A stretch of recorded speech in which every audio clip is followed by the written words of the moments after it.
Olá, meu nome é Milena e a gente vai aprender sobre ciências para o quarto ano. Esse é seu guia de estudos da semana, certo? Então, para começar, abra seu livro na página 26 e 27. Ali você vai se deparar com uma imagem, um tamanduá se aproximando de um formigueiro. O que o tamanduá vai fazer perto do formigueiro? Ele vai se alimentar. Então aqui a gente tem dois seres vivos, o tamanduá e as formigas. Então a gente costuma dizer que esses dois seres vivos, eles estabelecem uma conexão, eles se relacionam de alguma maneira. Você já deve ter visto muitos exemplos assim. O beija-flor que chega na flor, a abelha que vai lá coletar o pólen, a pulga lá no cachorro. São tantos exemplos que demonstram o relacionamento entre os seres vivos e é isso que nós vamos explorar neste capítulo. Você já parou para pensar se esses relacionamentos eles geram benefício ou prejuízo para esses seres vivos? Pega lá o exemplo do tamanduá. O tamanduá está se alimentando das formigas. Será que essa é uma vantagem para as formigas serem comidas pelo tamanduá? Não, não é. Então o tamanduá ele se beneficia, mas as formigas se prejudicam. Nem sempre, portanto, nesses relacionamentos, nessas relações ecológicas, a gente tem benefício de ambos os lados. Às vezes até ocorrem prejuízos de ambos os lados. E é isso que nós vamos discutir. Como ocorrem essas relações ecológicas? Veja lá na página 27, um poema que vai falar sobre o tamanduá e a formiga. Responda a questão 1, 2 e 3. Parte lá para a página 28. Vejam esses exemplos aqui, olha. Tamanduá e gaivota se alimentando. Tamanduá da formiga e a gaivota se alimentando de um peixe. Da mesma maneira que a gente discutiu sobre o tamanduá, o peixe ele é prejudicado e a gaivota é beneficiada. Vamos ver outros exemplos. O casal de pinguins cuidando do filhote. Então, os dois se unem para cuidar do filhote. Essa é uma relação de benefício. E a gente vai estudar nessa primeira parte 3 relações que se caracterizam pelo benefício. A primeira delas é a protocooperação. É uma cooperação mútua. Os dois seres saem ganhando. Que legal, né? Você com certeza já viu protocooperação. A abelha, e quando ela pega o pólen da flor, na verdade ela vai buscar um néctar, né? Então ela pega esse néctar, leva o pólen no seu corpo e quando ela chega na outra flor, ela poliniza aquela flor. Então a flor ela sai ganhando porque a abelha carrega o pólen e a abelha sai ganhando porque se alimenta. A mesma coisa com o beija-flor. Então nessa relação plantas e beija-flor, abelha e flores, nós temos benefício para ambos os lados. Os dois saem ganhando. Vejam essa relação aqui, ó, chamada de comensalismo. O tubarão muitas vezes é acompanhado por um pequeno peixe chamado rêmora. A rêmora não atrapalha o tubarão. Ela fica ali nadando pertinho do tubarão e quando o tubarão come, ele come deixando sobras. O que a rêmora faz? Vai comer essa sobra. Ela está prejudicando o tubarão? Não. O tubarão sai ganhando ou perdendo? Nenhum dos dois, para ele é indiferente, porque ele não se alimentaria daquelas sobras. Então, no comensalismo, nós temos uma espécie que sai ganhando e a outra espécie é chamada de neutra. Outro exemplo de comensalismo é a própria bromélia. Você já reparou que essa planta ela cresce nos troncos das árvores? É um tipo de comensalismo, até em vários lugares você vai encontrar esse nome, inquilinismo. Ela está morando ali, né? mas a bromélia se beneficia da árvore porque ela tem acesso ao sol, porque ela tem um lugar privilegiado e a árvore não é prejudicada. Um outro exemplo de comensalismo. Você sabia que essas plantas são chamadas epífitas porque elas vivem sob outras plantas?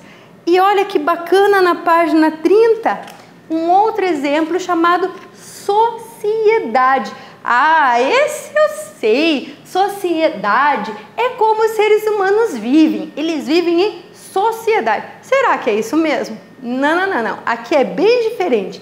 Essa sociedade, ela se refere a quando as espécies vivem juntas, a mesma espécie vive junta e há uma relação de divisão de trabalho. Onde que a gente pode ver isso? Na sociedade humana, sim? Também. Mas a gente vê isso em cupins, a gente vê isso em abelhas e vemos também em formigas, os chamados insetos sociais, porque eles vivem em sociedade. Olha lá no formigueiro, por exemplo, você vai ter a rainha, o macho, soldado e operária, cada um desempenhando a sua função. Explore esse gráfico e descubra qual é a função de cada um nessa sociedade. Olha que como é o formigueiro por dentro, cheio de espaços separados, todo organizado. Acesse também essa realidade aumentada e você vai conseguir ver o formigueiro em 3D. Bacana, né? Muitas relações ecológicas, portanto, onde a gente pode observar o benefício das espécies. Depois, na próxima parte, a gente vai explorar um pouco mais sobre as relações ecológicas. Até mais! Lápis na mão, porque agora é hora de ver se você aprendeu de fato as relações ecológicas. Abram lá na página 31, vamos fazer duas atividades juntos. Vamos ver a primeira. Você conhece o caranguejo ermitão? Ele procura abrigo em conchas vazias, as quais carrega enquanto se locomove. Às vezes, há anêmonas do mar presas à concha. Por apresentarem tentáculos com substâncias que queimam, as anêmonas conferem proteção ao caranguejo ermitão, enquanto ganham uma carona pelo fundo do mar. Vamos ver. Então, aqui nós temos 3 animais. O caranguejo ermitão, que tem um corpo um pouquinho mole, a parte traseira do corpo dele é mole. Então, o que ele faz? Ele acha uma concha sem dono e pega para ele. Depois que ele pega essa concha, às vezes ele vai lá e põe uma anêmona em cima da concha dele. Por quê? Porque a anêmona vai protegê-lo. Ninguém quer chegar perto da anêmona. A anêmona também sai ganhando. Assim ela consegue andar pelo mar, certo? Então são 3 animais. Vamos ver, vamos lá responder a A. Quais são eles? O caranguejo ermitão, o molusco que era dono da concha e a anêmona do mar. Resposta da B. Alguma das espécies é prejudicada ou beneficiada? Dessa história que eu contei para vocês, você chegou a pensar se algum ser sai prejudicado? Na verdade, nenhum. Por quê? O caranguejo usa uma concha vazia. Então, aquele ser, ele não mata o molusco para pegar a concha. Então, a concha já está vazia, não há prejuízo. E a anêmona, como eu expliquei, também sai ganhando. Alguma espécie é prejudicada? Nenhuma. Quais são beneficiadas? A anêmona é beneficiada e o caranguejo ermitão também é beneficiado. A relação, qual é o nome dessa relação? Então, entre o caranguejo e a anêmona, como os dois saem beneficiados, você já sabe, é a protocooperação. E entre o caranguejo e o molusco que deixou lá a sua conchinha, é o comensalismo, porque o caranguejo sai ganhando, mas o molusco não ganha e nem perde, certo? Então, agora que você já aprendeu um pouco mais sobre isso, você vai fazer a 2 e a 3. Vamos fazer juntos também a questão 4. O quadro a seguir apresenta informações sobre 2 animais que vivem em grupos. Um deles é um peixinho chamado neon cardinal e a outra é a abelha europeia. Então nós temos dois animais, o neon cardinal e as abelhas. Um é um peixe, o outro um inseto. O neon cardinal vive em cardumes e a abelha, como você sabe, vive em colmeias. No cardume do neon não tem rainha, todo mundo nada junto. Na abelha tem só uma rainha. No cardume do peixe, todo mundo coloca ovos à vontade, não tem essa divisão de trabalho. No caso da abelha, só a rainha coloca os ovos. O neon cardinal nada junto, não dividem tarefas entre si. E nas abelhas, a gente tem lá a rainha, as operárias e o zangão. São 3 classes de trabalho já. Os peixes podem viver sozinhos, mas a vida em cardume traz vantagem. Olha essa palavrinha aí. Viver em cardume traz vantagem para o peixe neon cardinal. E as abelhas não conseguem viver sozinhas, elas vivem somente em grupo. A relação entre os peixes de cardume é um exemplo de: se todos os peixes saem ganhando, não pode ser comensalismo, isso a gente já aprendeu. Também não é sociedade, porque eles não dividem o trabalho. Sobrou ali protocooperação. Os dois seres saem ganhando, os dois seres da mesma espécie, os vários peixes que nadam juntos. Muito bem, com relação às abelhas, elas vivem em sociedade, com divisão de trabalho. Então, no caso da protocooperação, eles podem viver juntos e ter vantagem nessa relação ecológica, mas não dividem trabalho. E já as abelhas dividem e por isso vivem em sociedade. Agora a gente vai aprender sobre as relações onde há prejuízo. São 3: predação, competição e parasitismo.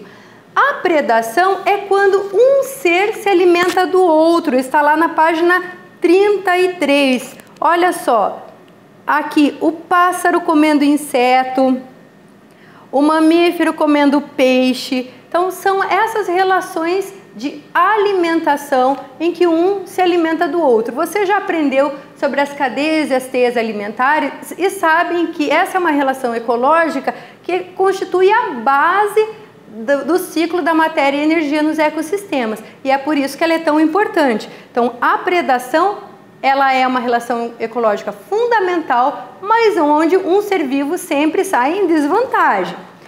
Na competição, nós temos 2 seres que disputam, às vezes, o mesmo lugar, o mesmo alimento, a mesma fêmea. Então, tem algum fator ali que eles estão disputando. Portanto, a competição é sempre uma relação de disputa. Como vocês sabem, quando um compete com o outro, um sai ganhando, o outro sai perdendo. E é por isso que essa relação também é de prejuízo. Às vezes a competição é tão séria que os dois saem perdendo. Os 2 animais, por exemplo, podem sair muito machucados ou até mesmo morrer. Na relação de parasitismo, um ser parasita o outro, ou seja, ele retira nutrientes, ele vive às custas de outro ser. Aqui tem um exemplo mais comum, né? O piolho, a pulga, o carrapato, as lombrigas, os vermes, são relações de parasitismo. Então, quando a gente tem a relação de parasitismo, a gente tem um ser que é chamado de parasita, que é aquele que está causando prejuízo, e o outro que é chamado de hospedeiro, que está sendo prejudicado. Os vermes são um exemplo de seres parasitas, lombrigas, as tênias, e é por isso que é tão importante, principalmente na infância, né, que se tenha o hábito de tomar vermífugo. Então, sempre lembrar o papai, a mamãe: quando será que foi a última vez que você tomou vermífugo? Então, para evitar essa relação aqui de parasitismo, tá certo? Então, terminou aqui de analisar o parasitismo, você vai poder fazer a página 35, tá? Então, terminou, faz a página 35 e volta aqui para a parte 3. Agora você já sabe como os seres vivos se relacionam, as chamadas relações ecológicas. Podem ser de benefício à sociedade, à protocooperação, ao comensalismo, ou podem ter algum prejuízo, a competição, a predação e o parasitismo. Todas essas relações, no entanto, são fundamentais para garantir o equilíbrio ecológico.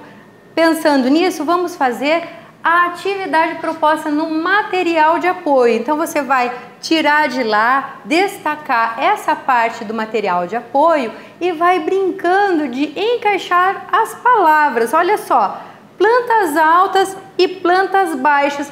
Qual será o nome da relação? A planta baixa que está pertinho da planta alta ali tentando pegar um pouco de sol. Qual é o nome dessa relação? O ser humano e a lombriga, um verme que vai habitar lá o intestino. As abelhas umas com as outras. A relação entre a orquídea e a árvore. A relação entre a borboleta e a flor. E entre a formiga e o tamanduá, que você deve se lembrar, foi a primeira relação que nós estudamos, a relação que abriu esse capítulo. Lá na página 36, vamos acompanhar esse texto que é muito interessante. Vamos lá. Porque é isso que faz existir o equilíbrio da natureza. Cada um tem uma função, uma tarefa a cumprir. Os animais carnívoros têm um papel importantíssimo nesse equilíbrio. São as cobras, os gaviões e, naturalmente, nós, as corujas, que não deixam a quantidade de ratos aumentar muito e tomar conta de tudo. Vocês sabiam disso? São os pássaros, os morcegos, as aranhas e os tamanduás que não deixam os besouros, as formigas, os cupins e outros insetos acabar com todas as plantas do mundo. Eu não sabia disso, exclamou o curupira espantado. Pois é, as pessoas também não sabem, completou a coruja.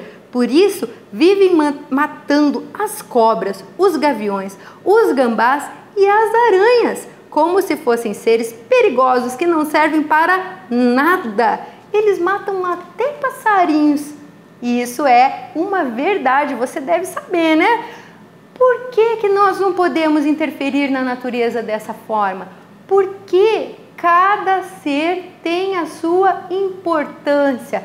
Cada ser vivo desempenha um papel na natureza, no ambiente. E é esse equilíbrio delicado que garante a vida na Terra. E por isso é tão importante a preservação de todas as espécies. Pensando nisso, você vai responder as questões A, B e C.